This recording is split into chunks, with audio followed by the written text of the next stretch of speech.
Kabanata 1531. May mga bagay na hindi nakikita ng mga mata ng tumitingin, kailangan itong obserbahan sa pamamagitan ng puso. Maliwanag at maaraw ang panahon. Dinala ni Violet ang tatlong bata sa amusement park para maglaro, pero nakasalubong niya sina Zephyr at Jackie. Dumating sila sa amusement park kasunod nila. Nakangiting tumakbo palapit sa kanila si Daisy. "Zephyr, Tito." Napatingin sina Waylon at Colton kay Violet. Nag-cruise ang mga braso nito at nagpalatak ng dila. "Kailan pa naging ganito ka-close ang pinsan ko sa tao na yan?" At si Jackie, nagpunta talaga siya sa amusement park. "This is so strange." Napatingin si Zephyr sa kanila. "What a coincidence." Numuso si Colton. "Yeah, what a coincidence." Talagang nakakagulat ito na pagkakataon. Gayunman, hindi mag-iisa si Zephyr, at isinama rin niya si Jackie, kaya hindi nila pinahirapan ang buhay niya para kanya. Dahil dito, nagsama-sama ang mga bata at tumakbo para maglaro, naiwan sina Violet at Jackie. Pagkatapos ay atubiling sinabi niya, "Salamat kagabi." Ang tinutukoy niya ay ang katotohanang nag-iwan ito ng payong kaya hindi siya nabasa sa ulan habang pauwi. Mahinahong ungol ang itinugon ni Jackie. Hindi siya masyadong magalang. Gayunpaman, mayroon ka bang napakaraming libreng oras na kayang-kaya mong sumama sa amusement park? Tumingin ito sa kanya. Medyo casual lang ang suot niya ngayon, na angkop sa venue. Bihira siyang magbihis ng walang kaparirikan, ito ay either business or formal attire para sa kanya. Tumingin sa kanya si Jackie. "Marami kang libreng oras, bakit hindi rin ako magkakaroon ng ilan?" Umiwas siya ng tingin at buong tapang na sinabing, "Paano mo maihahambing ang iyong sarili sa akin?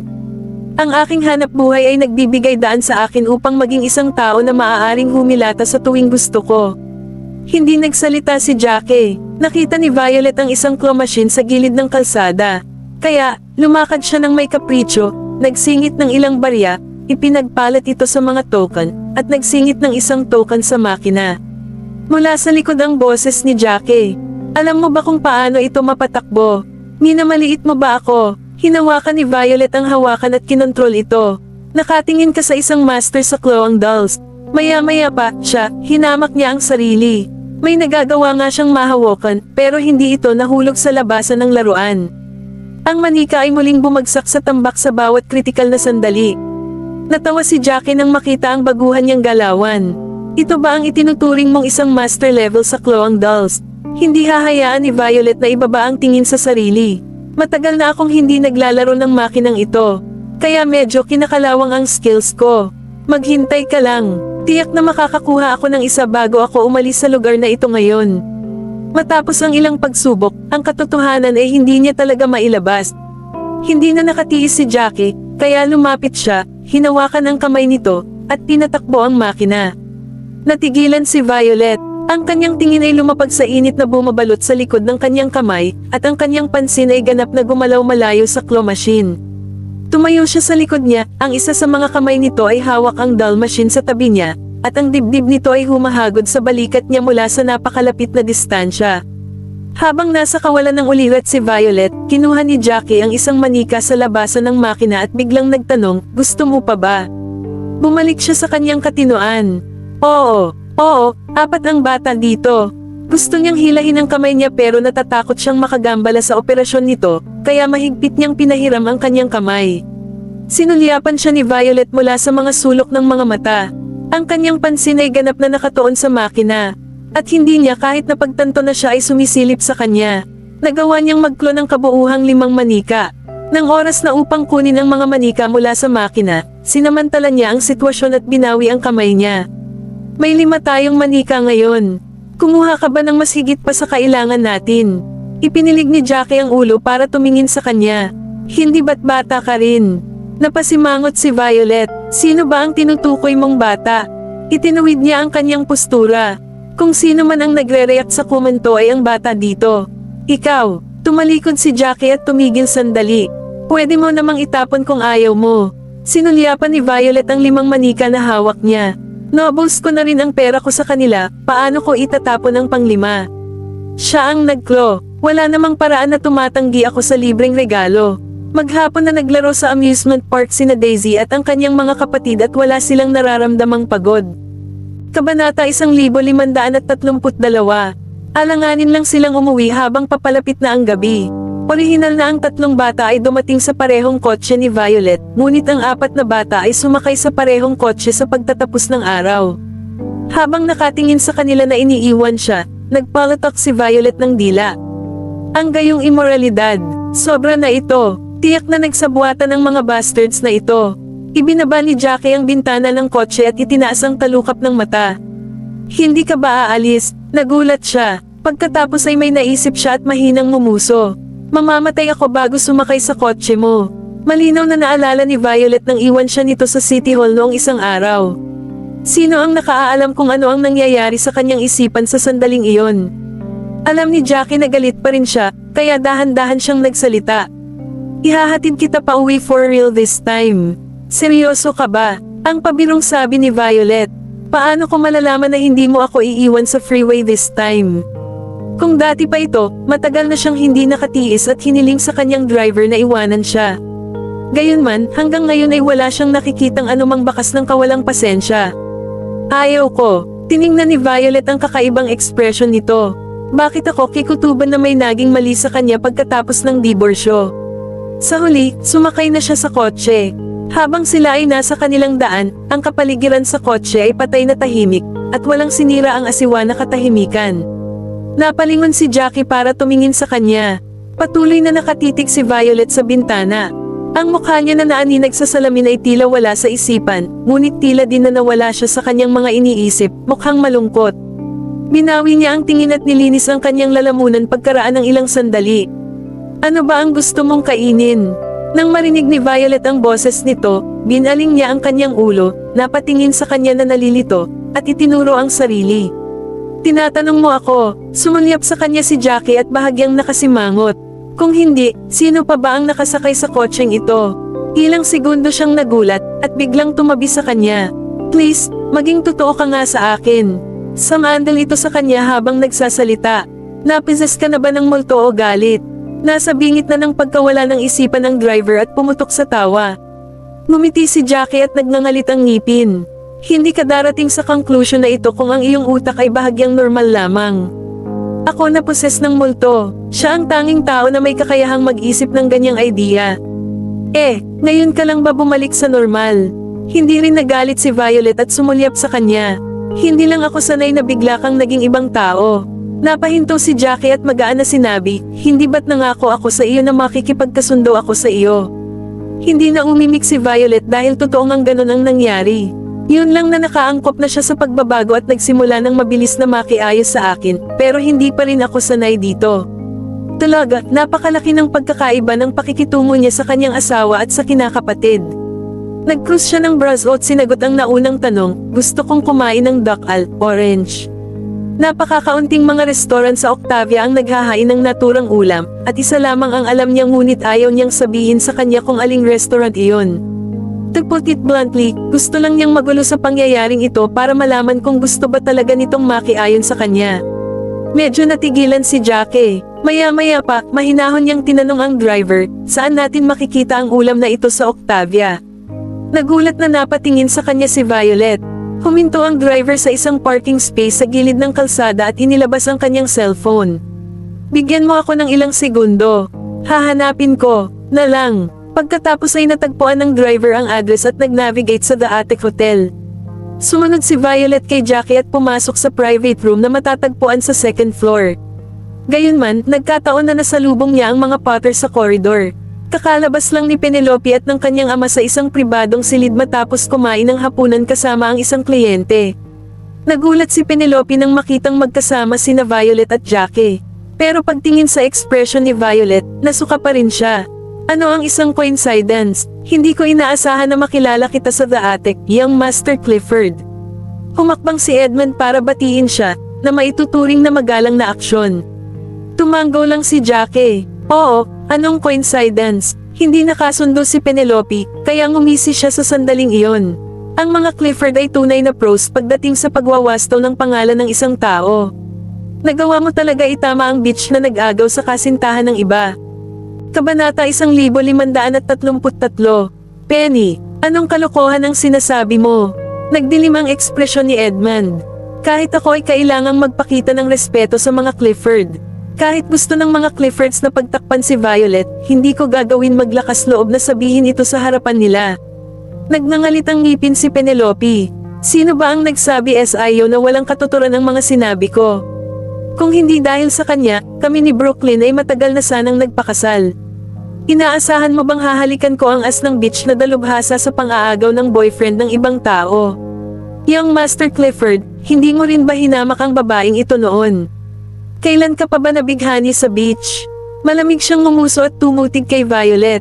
Ang isang beach magpakailanman ay beach. Nakumbinsi mo na talaga ang mga Clifford at ginawa mo silang pumanig sa iyo ng mabilis. Sa tingin ko ay hindi magtatagal bago ka umakyat sa kama ng lolo at apo at maglingkod sa kanilang dalawa. Sinampal ni Edmund si Penelope at natigilan ito ng ilang segundo. Hindi makapaniwala siyang tumingin. Ama, si Edmund ay lubhang naiinis na ang kanyang mukha ay namutla at ang kanyang ekspresyon ay mukhang lubhang nahihiya. Alam mo ba ang sinabi mo, bastardo ka? Pinahiya niya talaga si Mr. Clifford at Elder Master Clifford sa harapan mismo ni Mr. Clifford. Kung si Elder Master ay naroon, given his temper, hindi ko siya maliligtas sa ganitong sitwasyon kahit siya ang anak ko. Nanginginig ang balikat ni Penelope, pero pakiramdam niya ay wala siyang ginawang masama. Nagsasabi lang ako ng totoo. Ang babaeng katulad niya. Anong klaseng babae ba siya? Pero gaano ka ba kabait, Miss Potter? Mukhang bukod tanging walang pakialam si Jackie. Ang kanyang malamig na mata ay bumalat sa kanya, dahilan ng panginginig niya ng hindi sinasadya. Ano ang ibig mong sabihin sa sinabi mo? Pagkutsa ni Jackie, sinasabi mo ba sa akin na hindi mo alam kung anong klaseng tao ang panganay na anak ng mga Simon na si Brooklyn Simons? May asawa na siya. Kaya lang hindi alam ng marami ang tungkol dito. Imposible iyan. Agad na nagbago ang ekspresyon ni Penelope. Nagsisinungaling ka sa akin. Kahit maraming babae si Brooklyn sa labas, at least single siya. Ako ang kanyang tamang kasintahan. Niluwagan ni Jackie ang laylayan ng manggas niya at casual na sinabi. Ang kanyang tamang babae ay mapapatunayan lamang sa pamamagitan ng mga katotohanan. Bahagyang umugang ang postura ni Penelope, at agad siyang nawalan ng tiwala sa sarili dahil mukhang seryoso si Jackie. Tumawag si Jackie, at nang matapos ng tawag, tumalikod siya, tumingin kay Penelope, at sinabi ng mahina, si Brooklyn at ang kanyang asawa ay nandito ngayon sa The Attic. Miss Potter, gusto mo bang makita ito sa iyong sarili? Mahigpit na nakapikit si Penelope at nagngangalit ang ngipin. Siyempre, tara na. Hindi kita palalagpasin kung malaman kong nagsasanib kayo para linlangan ako. Sinabi ni Jackie kay Penelope ang numero ng private room na kinaroroonan ni Brooklyn, at nagmamadali si Penelope na tumungo sa silid, nais na malaman ang katotohanan sa lalong madaling panahon. Nanatiling walang kibo si Violet sa pwesto. Kumpara sa sinabi ni Penelope na ipahiya siya, mas nagulat siya na alam ni Jackie ang tungkol kay Brooklyn. Sa katunayan, matagal nang alam ni Violet na si Brooklyn ay isang dumi, ngunit hindi niya alam na siya ay talagang may asawa na. Noong nakikipag-date si Brooklyn kay Penelope, naghahanap pa ito ng relasyon sa ibang babae. Kalaunan, tinuan nito ang pansin sa kanya at sinubukang pasayahin siya ng parang alagan aso, pero hindi niya ito pinansin. Kalaunan, matapos makipaghiwalay ni Brooklyn kay Penelope, may narinig ang huli mula sa iba at ipinalagay na si Violet ang nang-agaw ng kanyang boyfriend.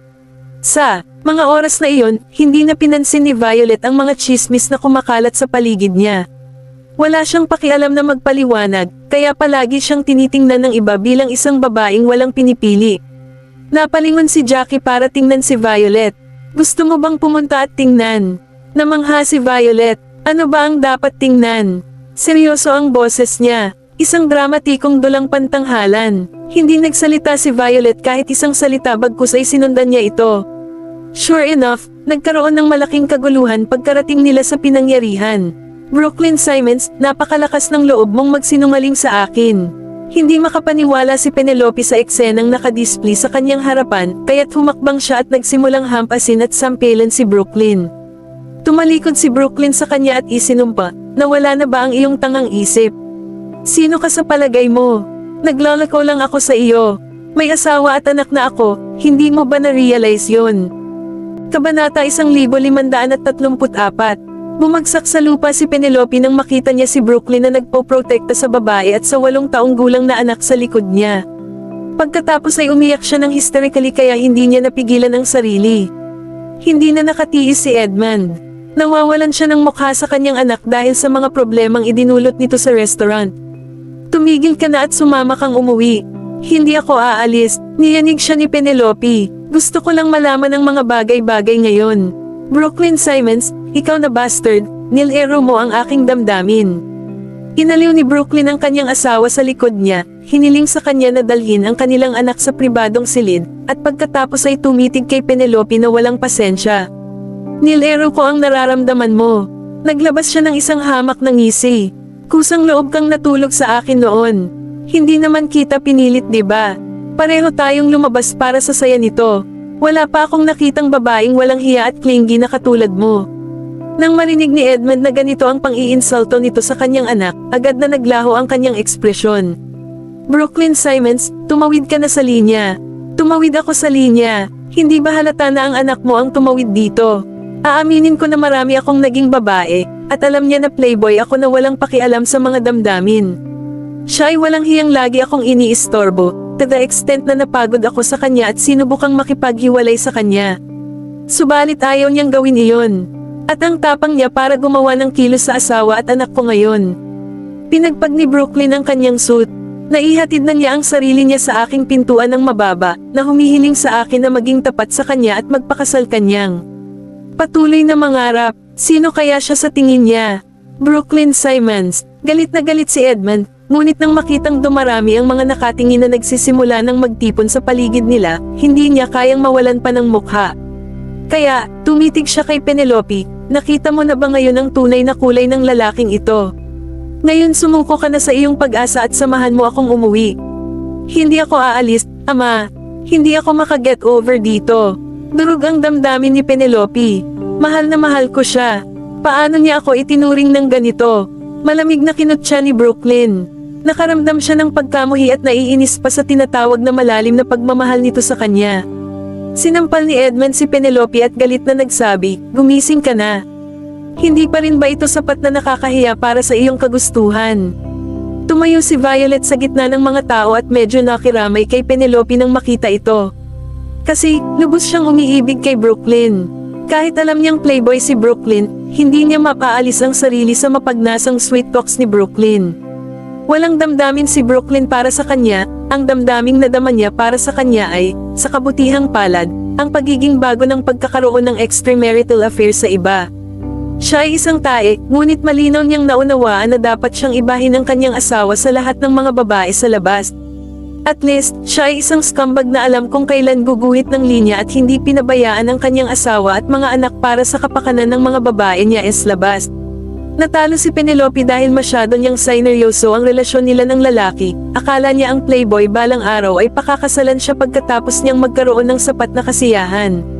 Sayang, hindi niya alam na ang playboy na ito ay mayroon ng tahanan, at ang bagay na ginagawa niya pagkatapos ng sapat na kasiyahan sa labas ng mundo ay upang bumalik sa kanyang pamilya. Hindi natapos ang komedya hanggang sa sapilitang inalis ni Edmund si Penelope. Bumalik sa private room sina Violet at Jackie.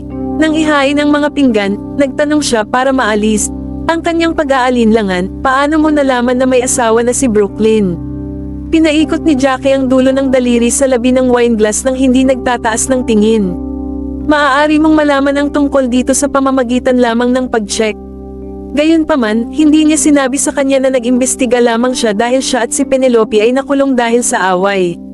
Kakaunti lamang ang nakakaalam na ang asawa ni Brooklyn ang kanyang unang pag-ibig sa kolehiyo at sila ay nagpakasal sa isang mababang profile na paraan pagkatapos ng pagtatapos.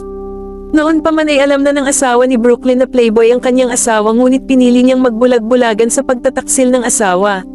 Hindi niya ito ginawa dahil sa kanyang kagandahang loob. Kahit na nanloloko si Brooklyn sa labas, araw-araw siyang umuwi at napaka-devoted sa kanyang asawa at mga anak. Inalagaan ng mabuti ng asawa ni Brooklyn ang kanyang mga magulang at anak, at ang patriarka at ang matriarka ng mga Simon ay lubos na nasiyahan sa manugang na ito. Dahil dito, kahit noon pa man ay isang dumi si Brooklyn at maraming babae ang nakikipag-ugnayan, ang kanilang mga relasyon ay puro sexual, at walang damdamin na kasangkot mula sa simula hanggang sa katapusan. Kabanata 1535. Yung mga babaeng gusto ng pera niya ay babayaran at hindi kakapit sa kanya. Magsasama sila at maghihiwalay ng walang anumang isyo. Kasi nga, wala sa kanila ang nasa loob nito para sa pag-ibig. Ngunit nang makilala niya si Penelope, masasabing si Brooklyn ay tumakbo sa problema. Si Penelope ay anak ng mga Potter, at si Penelope ang unang lumapit sa kanya. Si Brooklyn ay nagbigay sa kanya ng isang disenteng titulo bilang kanyang kasintahan upang matahimik siya, ngunit ang kanyang katayuan ay hindi inihayag sa publiko. Tanging ang mga kaibigan ni Penelope ang nakakaalam tungkol dito. Nakipaghiwalay si Brooklyn kay Penelope dahil natatakot siya na kung siya ay mag-move on sa extramarital relationship, dadagsa si Penelope sa kanyang bahay balang araw. Pinili niyang makipaghiwalay dahil lang sa gusto niyang protektahan ang kanyang asawa at mga anak. Bukod dito, nakipaglandian din siya kay Violet kaya naman mali ang pagkaunawa ni Penelope kay Violet bilang ang babaeng nang agaw sa kanya. Nagdilim ang ekspresyon ni Jackie nang maisip ito.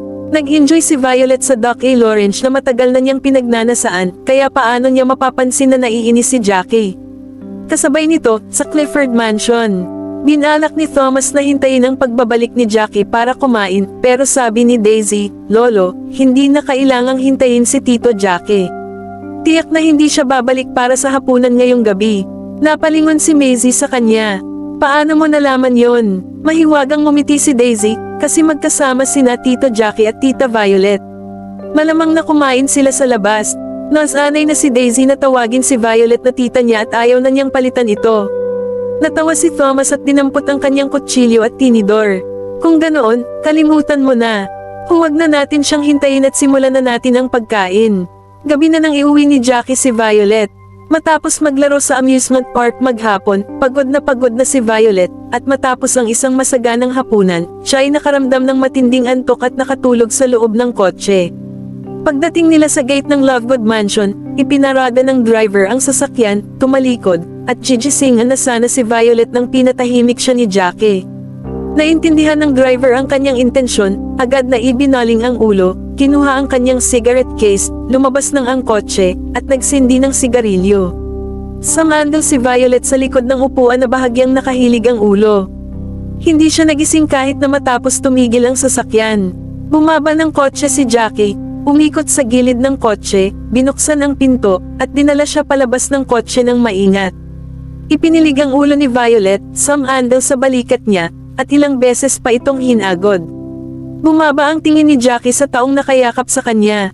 Ngayon lang niya ito tiningnan ng mabuti. Hindi siya mapalagay dati dito, at hindi man lang siya makasulyap sa babae. Ang ganda ng itsura ni Violet ay mukhang medyo agresibo, lagi niyang gustong maglagay ng kaakit-akit na makeup at mga kasuotan, at nagkaroon ng hindi matiis na reputasyon. Iyon nga ang mga dahilan kung bakit noon pa man ay mahirap para sa iba na makilala siya. Pero ngayong maingat niya itong tinitingnan mula sa malayo, hindi naman nakakainis si Violet bagkus ay mukhang medyo tanga na mukhang kaakit-akit. Binuhat niya ito papasok sa kwarto. Laking gulat ni na Rose at Aaron na hindi nakapagsalita nang makita nila ang eksenang ito. Magalang silang banati ni Jackie, "Mr. Lovegood, Mrs. Lovegood." Bumalik sa katinoan si Rose. Jackie, tulog ba si Viv?"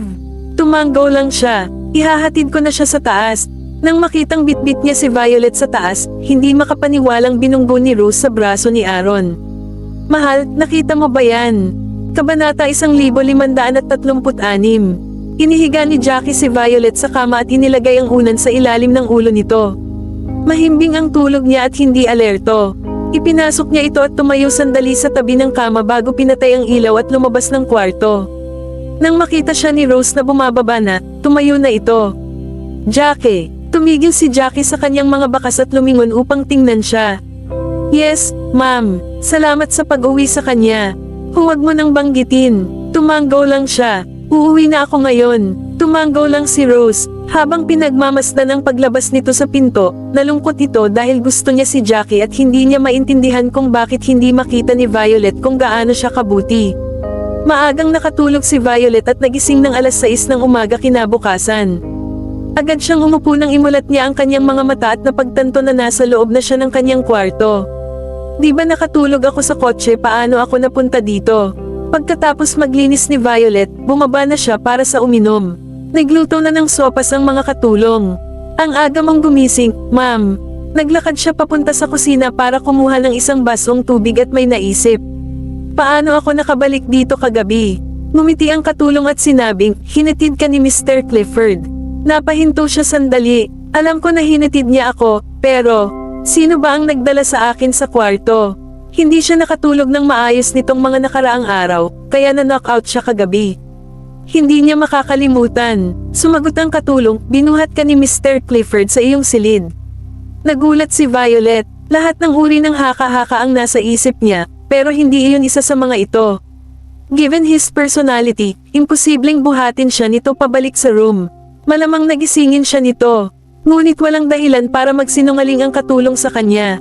Iso, siya ba? Ano ba ang nangyayari? Hashtag si Brooklyn Simons ay napag-alamang may asawa na, si Penelope Potter ang ibang babae, at si Violet Lovegood ang napagbintangan. Hashtag, sina Penelope, Brooklyn, at Violet ang kumuha sa mga headline. Matapos lumabas ang footage ng pagsigaw ni Penelope sa The Attic at pag-insulto ni Brooklyn sa kanya, naramdaman ng mga netizens pagkaawa sa kanila ni Violet at nagalit kay Brooklyn. Si Violet ang pinaka-inosente, na nasangkot sa sitwasyon. Akala ng lahat ay siya ang naging catalyst ng breakup ni na Penelope at Brooklyn sa loob ng ilang taon, gayunpaman siya ay hindi pa nagsasalita para sa sarili. Sinabi ng ilang netizens na dapat humingi ng paumanhin si Penelope kay Violet dahil sinabi nito sa buong mundo na siya ay slut, ngunit ang ilang mga tao ay naisip na si Penelope ay isang biktima din at si Brooklyn ang dapat humingi ng paumanhin. Ang mga talakayan ay nagpunta sa tatlong panig. Hindi na nagsalita si Violet dahil tamad na tamad siyang magpaliwanag. Ang kanyang social media ay naging idle ilang taon na ang nakalilipas at hindi pinaganya ang kanyang Twitter account. Bihira si Violet sa social media, kaya hindi siya naapektuhan ng mga taon ng online bullying. Umupo siya sa kafe, nag-aalmusal at pumili ng upuan sa tabi ng bintana. Hindi nagtagal, sumama na rin si Daisy sa kanya. Tita Violet, ibinaba ni Violet ang tasa at nagpaliwanag, hindi na ako asawa ni Jackie. Humugat ng upuan si Daisy at umupo. Sanay na kaming tawagin kang Tita Violet, bukod pa sa... Ipinatong niya ang baba sa kamay niya at ngumiti, hindi naman tutol si Tito Jackie nang tawagin ka namin ng ganyan. Huminga ng malalim si Violet at nagkunwaring galit. Paano mo ako itinapon dyan kahapon? Sobrang dismayado ako sa iyo. Napatulala si Daisy, hindi ka namin iniwan doon. Nandoon si Tito Jackie, hindi alam ni Violet ang isasagot. Ang lahat ng ito ay para sa wala. Kabanata 1537. Hindi naman tanga si Violet at kitang-kita niya na pilit na hinihila ng mga bata ang pagsasama nila ni Jackie. Diborsyado na sila, kaya walang point. Tita Violet, galit ka ba kay Tito Jackie? Galit siya sa akin. Tumingin sa kanya si Daisy. Galit ka ba sa kanya? Confident na sinabi ni Violet, galit siya sa akin, kaya natural na galit din ako sa kanya. Pero paano kung hindi kanya kinamumuhian? Saglit siyang natigilan. Kamumuhian ko pa rin siya. Bakit? Tiningnan siya ni Daisy. Dinampot ni Violet ang kanyang teacup, tumawa, at sinabing dahil mayabang siya, pretentious, at mainitin ang ulo. Hindi siya gentle sa lahat. Biglang may anino na tumago kay Violet at tumigil sa likod niya. Yan ang tingin mo sa akin. Napailing si Violet at lumingon. Suot ni Jackie ang kanyang salamin na may frame na ginto at tumayo sa likod niya ng nakasuot. Ang salamin ay magtataas ng anumang hitsura, ngunit walang ibang lalaki ang magpapaganda ng salamin kaysa kay Jackie. Siya ay mukhang charming pero cool subalit tuso pa rin. Binuka ni Violet ang bibig at sinabing, nagkamali ba ako? Hindi ba siya mayabang, mapagkunwari, o may initin ang ulo? Bumaba ang tingin nito sa kanya.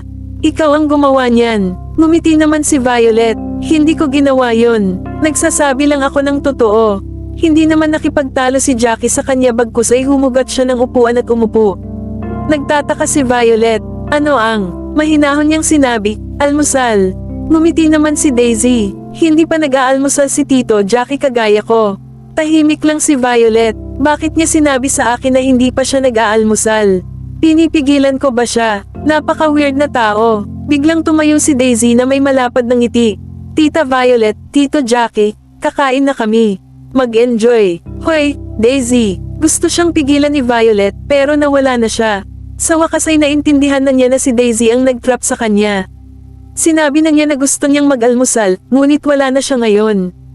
Tumingin ito kay Jackie at saka kinuha ang kanyang teacup para humigop. Napalingon si Jackie para tumingin sa kanya. Iyan ang tasa ko. Nilawayan ni Violet ang tsaa, tiningnan ang tasa na hawak niya, pagkatapos ay ang walang laman na tasa sa kanyang harapan, at ay natulala. Ininom mo ba ito? Hindi pa niya nagawa. Binuhusan lang niya ng tsaa pero hindi siya sumagot, ni ayaw niya. Napansin ni Violet na hindi niya ito ininom, kaya asiwa niyang ibinaba ang tasa. Kung ginamit niya, nakikita kung gaano siya kaasiwa, lumingon si Jackie, huwag kang mag-alala. Hindi ko pa ito ginagamit. Sa wakas ay na-relax na siya matapos makuha ang sagot. Kailangan mong kumuha ng isang bagong tasa pagkatapos. Pagkatapos ay kumuha siya ng bagong tasa para sa kanya. Tiningnan ni Jackie ang tasa sa kanyang harapan at bahagyang napasimangot. Paano kung sabihin kong ginamit ko? Nagyelo ang ekspresyon ni Violet habang nakatingin sa kanya. Nagbibiro ka ba? Paano kung ginawa ko? Hindi ka ba komportable tungkol dito? Kinatok ni Jackie ang rim ng tasa at mukhang kalmado. Okay lang sa akin. Bigla itong natawa at pinahinga ang ulo sa kamay habang nakatingin sa kanya. Jackie, ano ba ang ginagawa mo? Napansin niyang nagpe-fake ang tawa nito, kaya hindi siya sumagot. Pinangako natin kay Lolo na magiging mabait tayo sa isa't isa, pero hindi mo ba naiisip na sobrang bait nito? Hindi naintindihan ni Violet. Hindi ba kinasusuklaman mo ako? Kabanata 1538. Isang tao na hindi kailanman niya nakasama sa almusal sa panahon ng kanilang 3 taon na pagsasama o kahit na sabihing sobrang biglang nagbago ang kanyang sarili matapos ang kanilang diborsyo. Bakit hindi siya magugulat? Nanatili ang mga mata ni Jackie sa mukha niya, medyo. Pagkaraan ng ilang segundo, idinagdag niya, pero galit ako sa kasal. Nagulat si Violet, pero hindi niya alam kung bakit. So, pagkatapos nating hindi nakasal, hindi mo na ba ako kinamumuhian? Hindi ka ba natutuwa na annulled na ang kasal natin? Tanong niya. May gustong sabihin si Violet pero tumigil siya, saka tumingin sa baba. Oo, malaya na siya matapos ang kanilang diborsyo. Natural lang na masaya siya, pero may nadama siyang hindi tama. Sa kabilang banda, dinala ni Maisie at Nolan ang mga bata sa iisang kafe para mag-almusal. Nang makita ni Maisie na binuksan ni Daisy ang pinto ng silid, ngumiti ito. Hindi ba kayo nag-aalmusal ni Violet? Kasama niya si Tito Jackie. Ayoko na maging third wheel. May kamalayan siya sa sarili. Napatawa si Nolan. Pero hindi mo ba iniisip na third wheel ka sa amin ng mami mo? Nagkibit balikat si Daisy. Iba kasi yun kung gusto ni Mama, susundin mo. Naunawaan niya iyan. Pero iba ang nangyari kina Tita Violet at Tito Jackie. Medyo awkward, at kung mananatili ako, magbabago ang mood. Ipinatong ni Colton ang kamay sa gilid ng noo. Magiging awkward sila kahit wala ka. Nagpout si Daisy. Pwede bang maging mas positive ka? Nagkibit balikat siya, saka tumahimik. Ibinaba ni Maisie ang cutlery. Tama si Colton. Hindi nila gusto ang isa't isa bago ito, ngunit ngayon ay biglang nagbago ang kanilang ugali.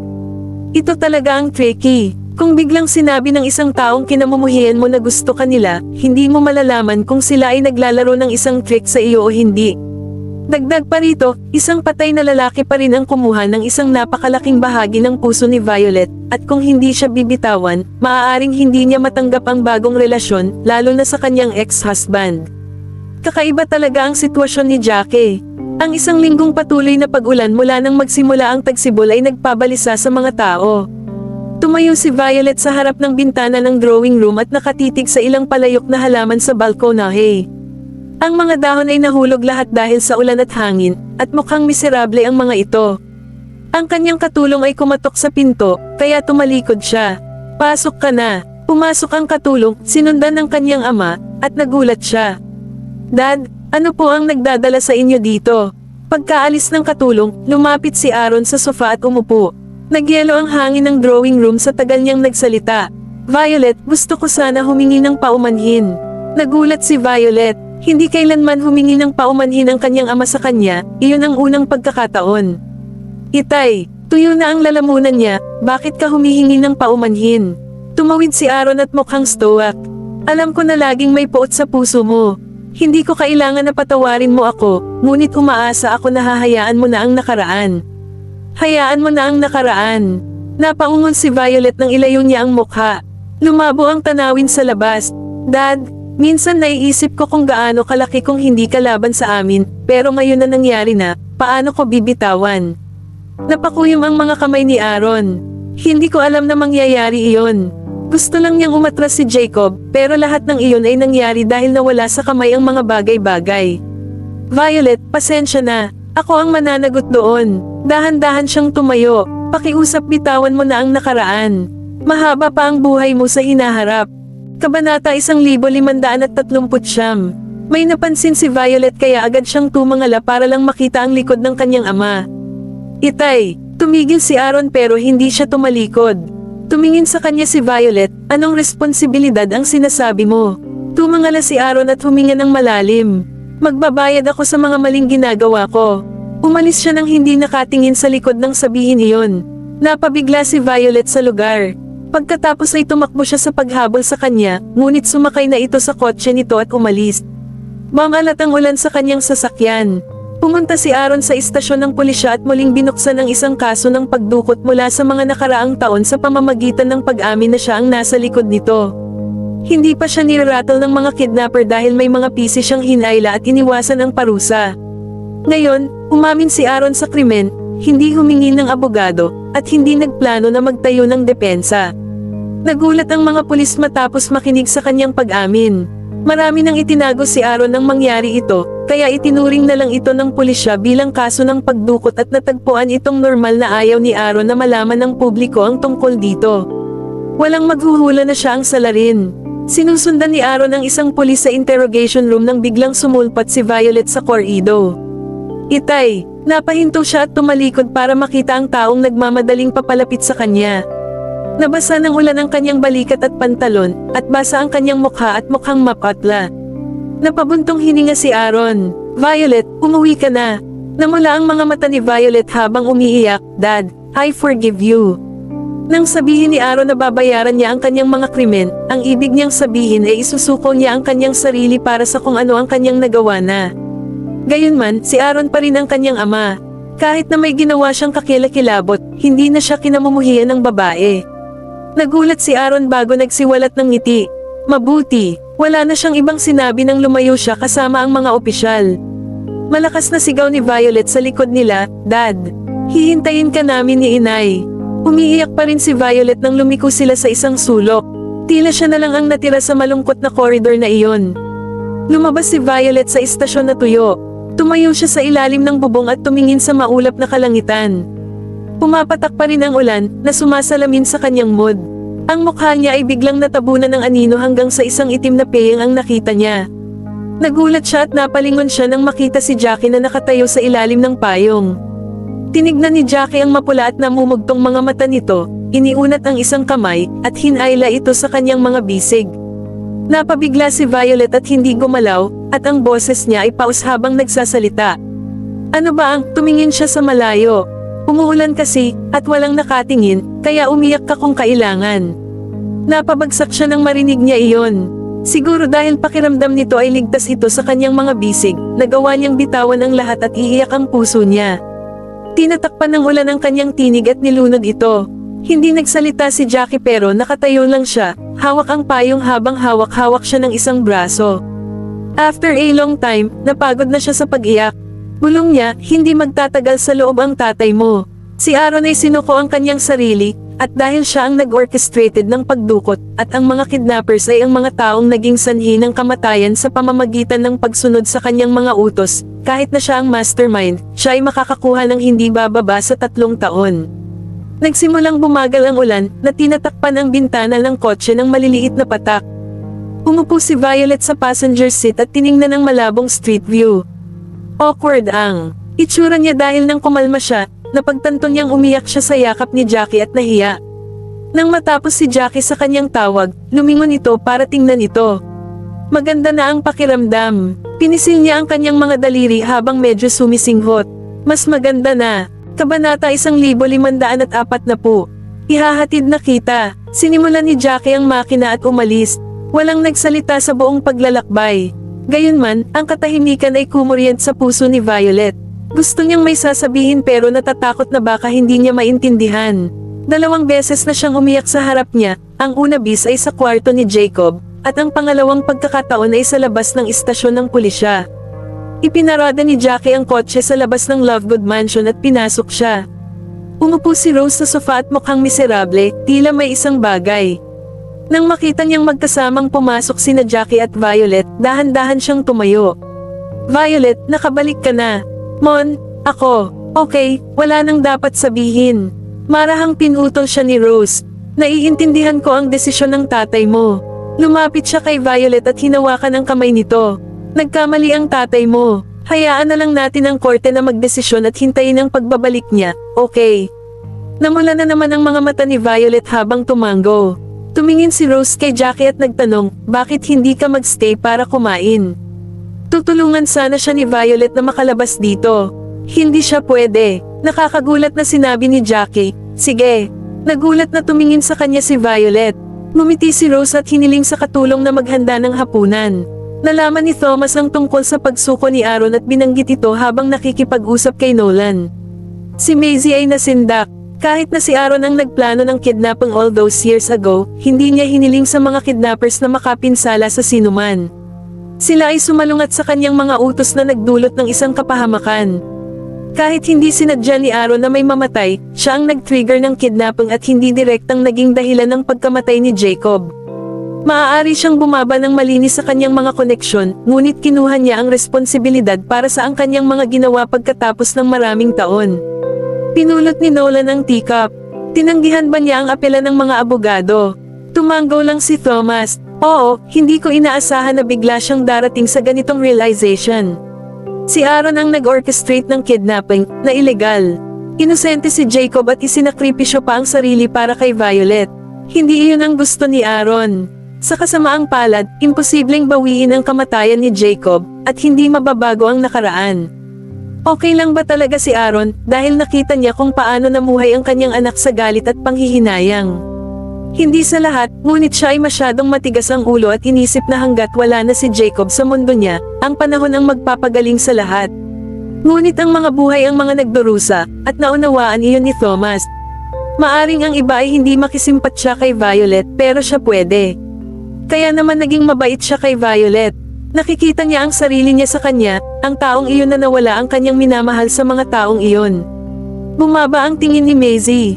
Gusto siguro ni Mr. Lovegood na itama ang mga mali. Tumigil muna si Thomas, saka tumango. Siguro nga, samantala, sa Lovegood Mansion. Nanatili si Jackie para kumain, na first time niyang ginawa. Wala pang 5 beses niyang nabisita ang mansyon sa mga panahong kasal pa siya kay Violet. Inaliw siya ni Rose sa isang welcoming manner, tinutulungan siya sa pagkain. Naunawaan niya kung ano ang nangyari sa asawa niya pero nagmamalasakit din sa anak niya. Itinalak ni Violet ang mga gisantes dahil hindi siya nagugutom hanggang sa maglagay si Jackie ng karne ng baka sa plato niya. Kain ka kahit konti, nagulat si Violet at tumingin sa kanya. Kitang-kita ni Rose kung gaano kaganda ang pakikitungo ni Jackie sa kanyang anak at natuwa siya, pero nag-aalala siya na ang kanyang anak ay maaaring hindi kailanman makalabas dito. Alam ng lahat ang tungkol sa kanilang diborsyo.